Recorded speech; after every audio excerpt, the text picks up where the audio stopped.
Hey everyone, Blaze here. Welcome back to another anime haul video. This time I'll be focusing solely on Lupin III. I have one DVD and I think 7 Blu-rays. 1, 2, 3, 4, 5, 6, 7 Blu-rays. So yeah, this is basically me getting caught up on Lupin III, except for the first thing. So something I'm still unfortunately behind on is Lupin III Part 2 on DVD. So here is Collection 1 with the snazzy slipcover, very cowboy bebop, Bandai legend, like Bandai anime legend style looking thing here. But yeah, it's kind of weird actually. When they first showcased this sort of slipcover, this artwork, I thought it was cool. There was also a part of me that felt like it was a missed opportunity, mainly that, hey, there's like 4 main characters in Lupin III. This is going to be a 4 collection set. You could have done, you know, a Lupin set, a Jigen set, a Goemon set, and a Fujiko set, and have each one themed around a certain colour. But I don't know, at the same time, I assume that's what the spines are going to be, where you've got, you know, the normal thing, but up here you've got the red picture for Lupin. I'm guessing all 4 of them have each of the characters on it. So in the end, I think I do prefer what they went with, but it was I still think it would have been a cool idea to do what I did said as well. But anyway, so Lupin III Collection 2, and obviously this is the first half of what Genion put out originally. So this does have the English dub. This is 40 episodes on 6 discs. Really cool thing is that carrying on the tradition from the original Lupin III set for the first series, Discotek have done audio commentaries, which is pretty cool. So you got like a Mike Tool audio commentary, and I think Daryl Surratt did one. Probably Reed Nelson from LupinTheThird.net or whatever it's called has probably done one, and maybe someone else as well.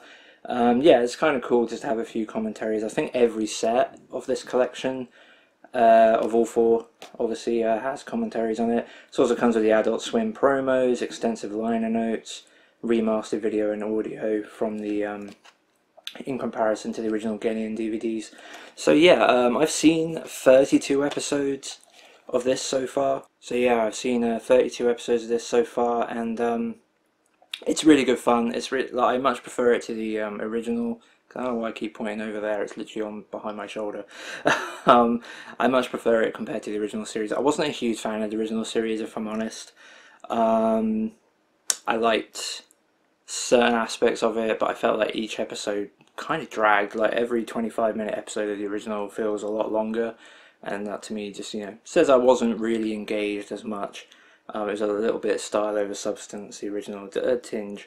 I feel like obviously this is where the series came to life, the Red Jacket series. So yeah, we got the complete Collection 1 on 6 discs. Each disc has different artwork on it, all themed around the same thing, with the screenshots or pictures, artwork or whatever, but are all like coloured. It's really, really nice. And yeah, all 4 collections are finally out. The first 2 collections obviously have the Genion dub, the remaining 2 are subtitle only, minus obviously the 2 Miyazaki Laputa, if you will, episodes. So yeah, those also have the English dub on them. But yeah, Lupin III collection, I really need to get the rest of these. I would have done by now, but obviously, as you know, I've been trying to get caught up on Discotek releases, specifically their older DVD releases, and since these are a little bit newer, I thought, well, chances of these going out of print anytime soon are pretty low, so I'm going to just wait a little bit longer. Although at the same time, I've been itching to just sit down and actually watch this entire series, because I love me some Lupin, so I feel like I might actually, you know, just for these, go out of my way and get them a little bit earlier than, you know, going through essentially chronologically through Discotek's back catalogue as I try to get caught up. So yeah, Lupin III Collection 1 for Lupin III Part 2. And obviously the rest of the stuff I have here is Blu-rays. So I'll just quickly show these here. So we have the the final haul and the first haul. These are the Lupin III Funimation compact releases of their Lupin the Third TV specials and movies, 2 movies, and I think 8 TV specials they did, dubbed and subbed into English on DVD back in the day, from like the mid-90s up to like the very early 2000s, like 2001 I think was the latest one on here or something. But anyway, Discotek have been very, very slowly picking these off. So they did, this is the first one, yeah. So they started with Voyage to Danger, and then they skipped a bunch and did Island of Assassins. And then for ages they didn't do anything, but just recently, over like the last year or even less, I think, they've finally been going in and filling in these gaps, although they have missed a couple of things, as what we'll return to these in a minute. But the first one they did, and the one that I really enjoyed, this special. I love all these Funimation era specials, because that's where I first really got into Lupin. I started with The Woman Called Fujiko Mine as my like introduction, but obviously that's quite a departure from normal Lupin. But that was my introduction to the franchise in terms of actually watching something. But the real Lupin that I eventually got into was those 2 haul sets there, and I watched all the movies. I think I was watching like 2 a day at one point, and yeah, I finally fell in love with Lupin. And so these are the specials that really, yeah, I really like these. So the first one here I've got is Lupin III, the Dragon of Doom, and I've really been enjoying pre-ordering these. Obviously the 2 I'm about to talk about, these are relatively new releases, but after years and years after Voyage to Danger and Island of Assassins, it's been like 2, 3, 4 years or something since they put those out. Discotek finally returned to the Funimation era, and I'm really, at least in terms of dub, obviously, and I'm really happy they have. So yeah, Lupin the Third, Dragon of Doom. I've been pre-ordering these and I've been really enjoying watching them pretty much the day they come, if not a couple of days later. But yeah, they're not exactly. They haven't done like a lot of stuff to this. Obviously, it's got the remastered video from the original negatives done in Japan, and remastered audio, and then it's just translation notes, so no commentaries or anything. But yeah, I'm just really happy to have these in glorious HD. The Funimation DVDs don't look that great, honestly. So it's amazing. It's really fun to have these in such substantially upgraded video quality and stuff. And yeah, I just really like them. This one's kind of weird. This one they go to the Titanic, I believe. Yeah, there's this like these free relics of some kind. I should just read it. The Lupin gang is once again dragged into a wild treasure hunt. This time the objective is a mysterious small dragon statue that even Goemon's steel-rending blade, oh my god, Zantetsuken cannot cut. The artifact, which once eluded even Lupin III's esteemed grandfather, rests deep undersea inside the infamous Titanic, and is the key to unlocking the mystery of Zantetsuken's almighty strength. A wealthy gangster, Lupin and Goemon all want the statue for themselves. Yeah, it's a pretty fun special. Some good stuff with Goemon here. He has like a somewhat more central role. Some pretty good gag stuff with Lupin and Jigen when they're in the Titanic trying to find one of these relics. And there's some really funny but totally unrealistic sequences.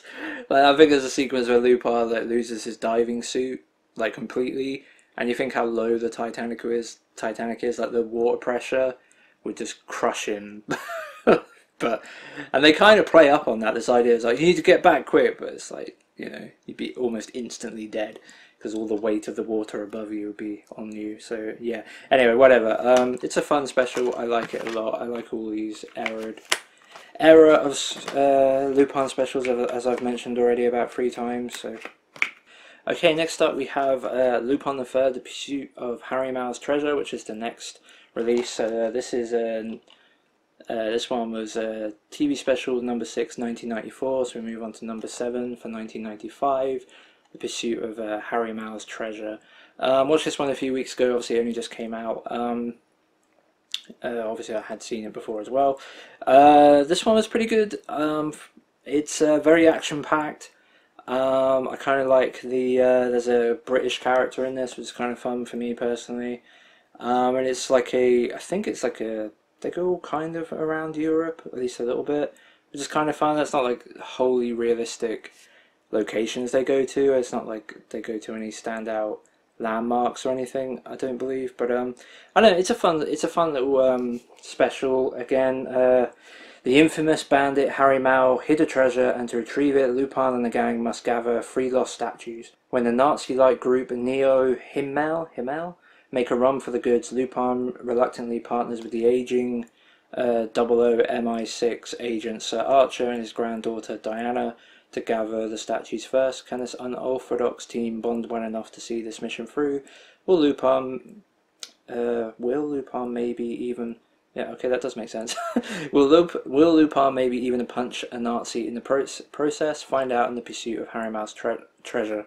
So yeah, and this one has translation notes, vintage credits collection, and an essay on homophobia in 90s anime.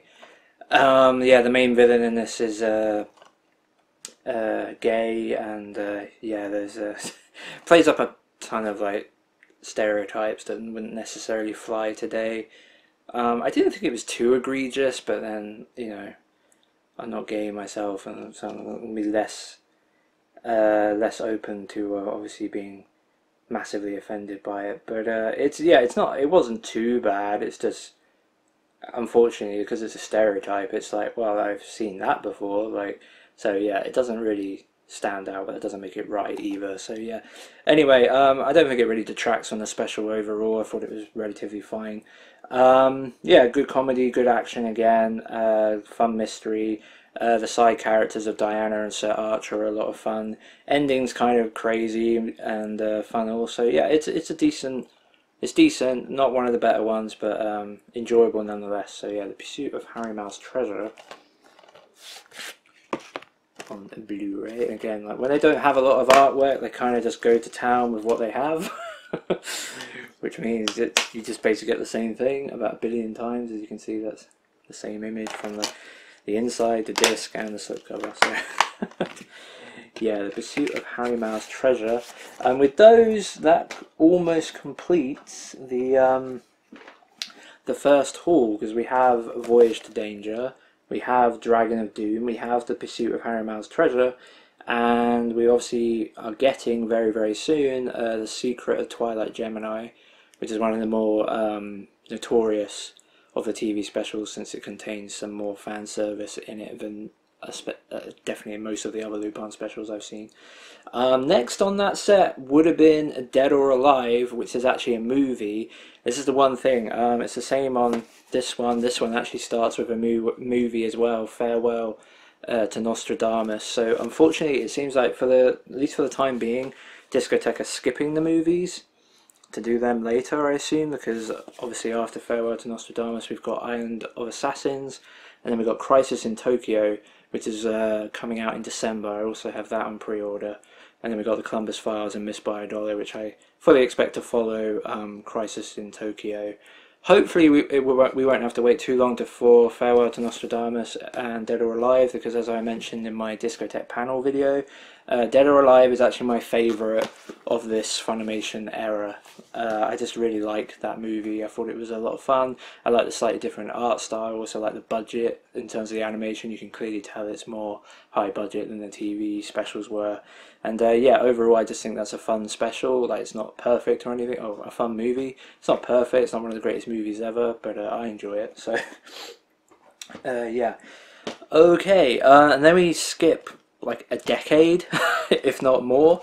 I mean, when, you know, what, Pursuit Harimau Treasure was 95. Yes, we've moved forward 15 years, and we have here Lupin III: The Last Job, which I've seen this one as well. I watched this one for the first time when I got this through. I was kind of surprised about this because I'll get this out of the way. I didn't think it was very good. It's like one of my absolute least favourite Lupin specials I've watched. But the weird thing about this one for me is that this came out in 2010. This is a 4:3, like full screen, square image, 4:3. That's like a good 5-6 years, about 5 years I'd say actually. 5 years since that kind of stopped being the standard for anime. Like I can't imagine. I don't think there was a single 4:3 again Square Image full screen anime made on TV in Japan after like 2006. I'm pretty sure everything 2007 upwards was widescreen. It might not have always been in high definition, but it was always in widescreen. And I'm pretty sure by 2010, every single anime that was airing was widescreen and obviously high definition. So yeah, this TV special is bizarre to me. It really is, and it makes me wonder what the other ones are. I haven't seen the ones for like 2006, 2007, 2008, 2009. You know, that era. Well, anything after the 90s. Like I've seen what Discotek have put out, and that's it. Like I haven't gone out of my way to watch any of the others. So, but yeah. So that was kind of weird. So this is an upscale. I'm pretty done. I'm 90% sure this is an upscale. Because again, like it definitely looked like a standard definition production to me.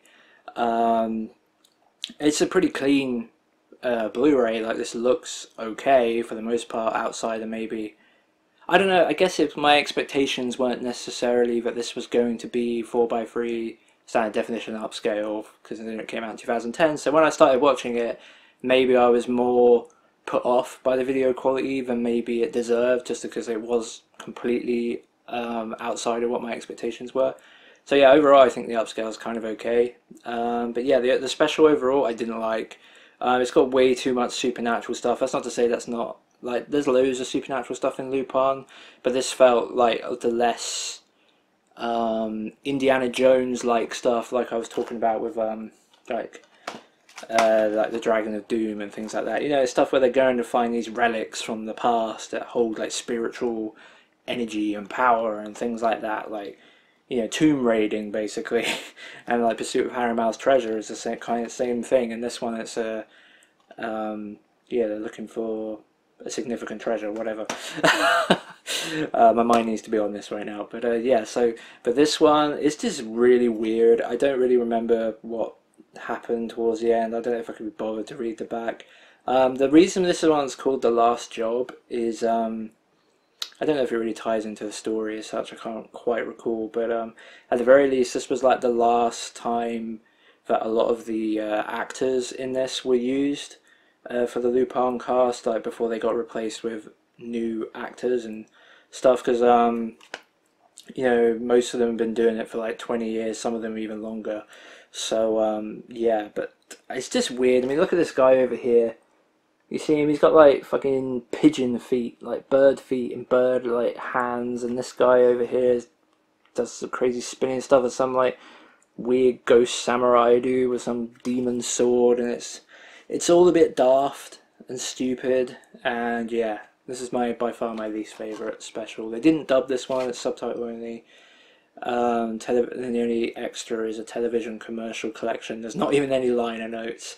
This one is definitely the most disappointing Lupin special that I've watched. It just felt really long, and it's the same length as all the others, but by about 50 minutes in I was so done. And I know it's mean to say, and maybe it's just because I knew this was like the last role for at least a few of these actors. I'm not sure if this definitely was the last role for the ones I'm about to bring up, but like Zenigata's voice actor, he just sounds his age. He just sounds so old. At some point, it's just like they've just been clearly doing it for too long. Like it was cool in some ways, but I don't know. Again, maybe because it's the special I didn't think was very good, but man, like just Zenigata just sounded so old. And you know, it was endearing in a way, but in other ways, it just like, yeah, kind of took me out of it a bit. Not a good one, and only for the completionists, I would say, that one. If you're not looking to collect every Lupin special, I'd skip this one, frankly. It's definitely my least favourite.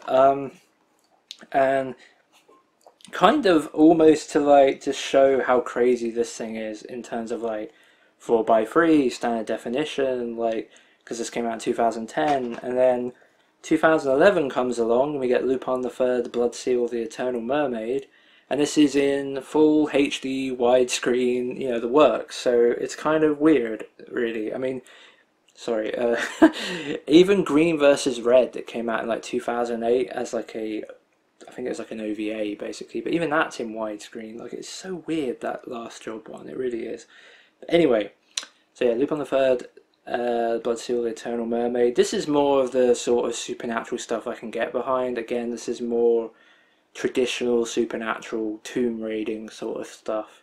And yeah, I thought this was a decent special, not the greatest by any means, but this was good. And this one has been given a new modern dub. So we've got international opening and endings, behind the scenes voice actor interviews, trailers, and yeah, a full English dub, which is pretty cool.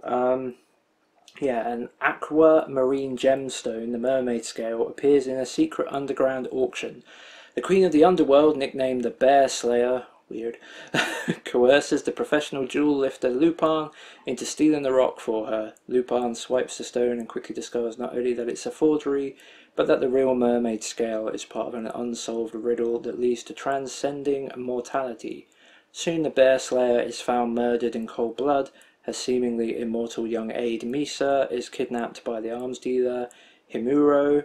The race is on for Lupin and his gang to locate the secret to eternal life before it's used to send the Earth into a state of endless war. Yeah, it was fun. I got this for my birthday last year, which is like, you know, my birthday is very late December, so I've had this for almost a year. I watched it, I'm pretty sure, on my birthday, and yeah, I thought it was fun. Again, not one of the better Lupin specials, but nothing really to complain about. It was good fun, so yeah. Same artwork underneath again. And on the disc, and obviously on the inside as well. I'm kind of surprised I didn't have enough artwork for this one. Maybe it's just what TMS give them. Maybe they don't produce a lot because it is only a TV special, I guess. But I don't know, it's kind of strange when you think about it. Like, this is a more modern special, so any assets are assets that were made for it. They should have been able to get their hands on, but I would assume therein that obviously there wasn't much made for it, unfortunately. But anyway, yeah, so that's what was it, TV special 22 from 2011.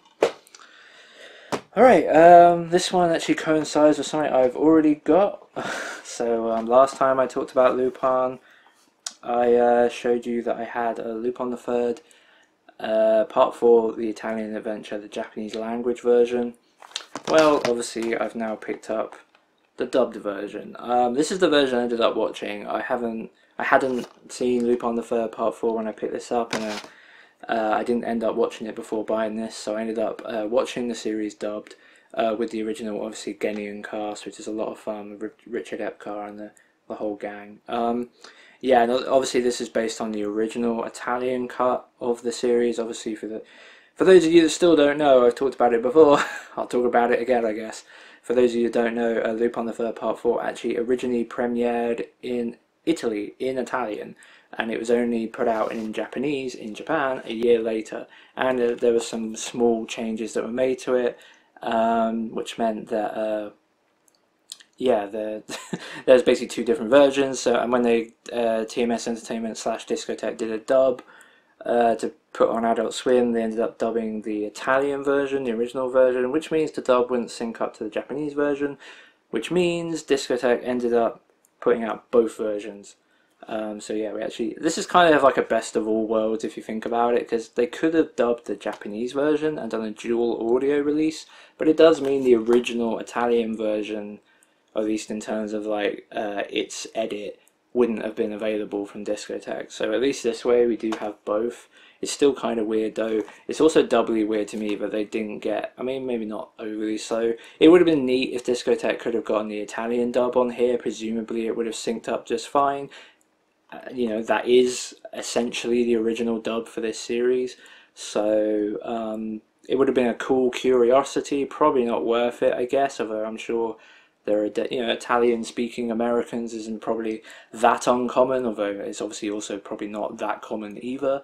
And obviously this series is already available in Italy. Maybe there was licensing problems with it that wouldn't have allowed them to do that, but it would have been cool anyway. I would have liked it as a novelty, but a novelty is pretty much all it would have been for me, obviously. But yeah, anyway, so what did I think of Lupin III Part 4? I thought it was okay.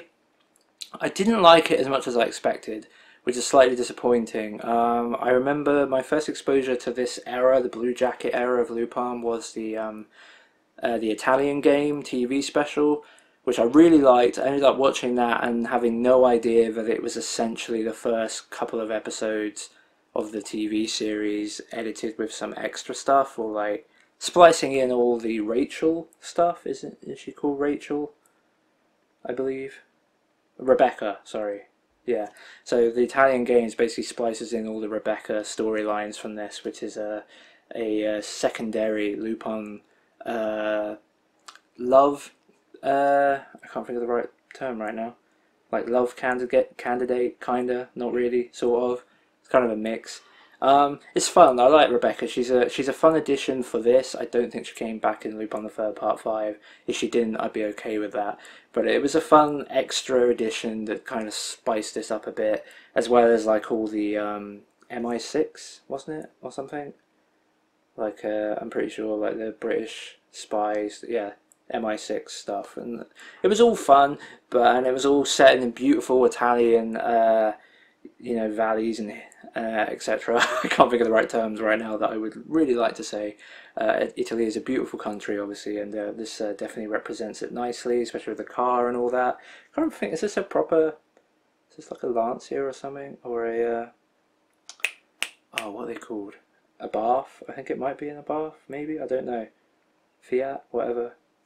I can't tell. It's not a Fiat, it's got like a scorpion on it. I think that's kind of what the Abarth thing looks like, but it doesn't actually look like Abarth. Whatever, it doesn't matter. But like all the cars look Italian and fun. Like it's good. It's kind of strange that they don't really ever explain why Lupin and the whole crew are kind of just chilling out in Italy. It's not like overly explained at any point, but it doesn't really matter. It's a lot of fun. So yeah, Lupin the Third, the Italian adventure. It's good, but again, I don't know. There's something about it. I expected to like zip through this series, and it actually took me like 5 or 6 days to finish it. And it's 26 episodes. For some of you, that might be normal. For me, if I'm really into a series, I would expect it to. I'd expect to get through a 26 episode series in like 3 to 4 days, probably about 4 most of the time, unless I'm really, really into it. I suppose the fact that Lupin is inherently a episodic series, and while there's a consistent theme, there's not a lot of going around the world like there is in, let's say, Lupin the Third Part 2. This is a Italian adventure, as it says. It's mostly set in Italy. I'm pretty sure they don't go anywhere else too exotic, if at all. I can't remember. But yeah, so there's that sort of through line, and as I said, like Rebecca like is in there, and it's like a through line with her a little bit. But it's still mostly an episodic series, and I liked it, but not as much as I kind of expected to. I don't know. But again, I don't know, maybe I just expected to just binge watch it, and I just kind of didn't. But also at the same time, I savoured it a little bit, maybe it was good I didn't just rush through it. So anyway, whatever. That's Lupin the Third Part 4. Okay, penultimate thing is connected to one of the coolest Lupin things that's been going on for like the last few years, the TMS Entertainment OVA series that obviously was spawned from The Woman Called Fujiko Mine. This is the limited edition from Funimation. Obviously this is now getting re-released by Discotek. I will probably double dip, put this on the shelf as like a, whatever, a collectible sort of thing, not really to be used anymore, and I'll put the Discotek one on the shelf to save a little bit of space and put it in line with all the other cool stuff they put out, like Jigen's Gravestone and Goemon's Blood Spray, and obviously now the most recent one and the last one to this date. Oh man, my slipcover is ever so slightly damaged. Oh well. The Fujiko's Lie, as you can see up there, like a white mark. I don't know if it's just there. Not the end of the world, but disappointing nonetheless. Anyway. So yeah, Lupin the Third, Fujiko's Lie. I like this one. This guy here in the hat thing, this awesome artwork once again. Let's just quickly show that. Like these slip covers, I absolutely adore these. I just love this whole mini franchise of these OVAs. And like I said, so far this is the last one. Obviously, Lupin the Third, the first, the CG film is coming out early next year. in English for the first time, and I'm hoping that will be followed up by another one of these specials at some point. But anyway, yeah. So the dude in the hat is probably the only disappointment to me. He's kind of like this kind of super unexplained like superpower. Like he looks like a Marvel villain or something. It's kind of insane. But other than that, I thought the story was a lot of fun. Shows Fujiko having to deal with the prospect of mixed emotions, maybe her motherly side coming out, which, you know, is very not Fujiko. It's an interesting little diversion into her character that I quite liked. And I think Lupin and Jigen in this are kind of cool. They're like very much to the side, but every moment they're in it is really cool. I can't remember if Goemon appears in this at all. I forget. He's not on any of the artwork here. I watched this one again like almost a year ago now, so it's hard to remember. But yeah, I actually watched this before this actually, way before this came out. I don't think this came out a year ago. I think this came out this year. But it came out online, like the dubbed version was made available a few months before this came out on streaming, and I was able to see it, so I ended up watching it on my birthday, or around my birthday last year, knowing that I was kind of like, well, sod it, I know I'm going to buy it anyway, I'll definitely rewatch it again anyway, although I haven't done so yet, but I will. And so I decided, well, I'll just treat myself since it's available right now. And again, look at this awesome artwork on the inside. Is there a Goemon there? There isn't a Goemon there. I don't think he's in this. And he's not on the back either. So yeah, I don't think Goemon appears in this one, but yeah. Another really cool special, again, it's only like, it's less than an hour, 50 minutes, so essentially 2 OVAs, 25-minute episodes. But yeah, I really like this one. I don't really want to say too much about it, because I just feel like you should definitely just go and check all of these out. I kind of don't want to spoil it in any way if you haven't seen it. These are all really highly recommended. They're like definitely more adult in terms of their themes and tones and just what the characters end up getting up to. I mean, I can't remember if it's this one or Goemon's Blood Spray, but I know there's like a scene where like, I think it was Goemon's Blood Spray, where like Fujiko is basically using a bong and stuff. Like, it's kind of crazy. So yeah, anyway, that's Lupon III, the OVA stuff. And finally, as my voice begins to die and we hit the 33, almost 34-minute mark, Lupin III, Goodbye Partner. So yeah, this is the TV special from last year. This is another one again that came out online dubbed, so I ended up watching it before picking up the Blu-ray. So I haven't watched the Blu-ray specifically yet, but I will do again in the future. This is a pretty good, decent TV special. This is a return to TV specials. I mean, I think it had been, with all the Fujiko Mine like OVAs and stuff, being seemingly their main focus, although they've doubled up with Fujiko's Lie in this one. But yeah, they hadn't done a TV special in like 3 years or something. They'd broken the streak, but they're back to doing them, at least last year. I don't know if they're doing one this year, I haven't heard. Maybe with Lupon III, the first, coming out in the summer, maybe they, and with everything else that's going on in the world, maybe they're not doing one this year, which would be disappointing. But anyway, yeah, this has an English dub on it, as I said, and yeah, this is pretty good as well. I like this one.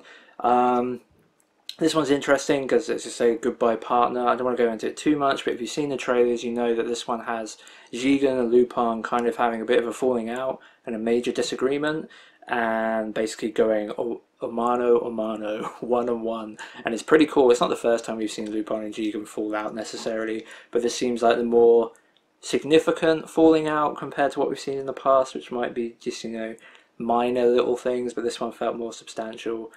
And yeah, it was fun. It's a really good special. Not one of the best. This one isn't going to blow you away necessarily, but I liked it. The mystery to it is kind of a little bit crazy. I mean, at this point they've made so many of these, I can't necessarily blame them for going a little bit weird.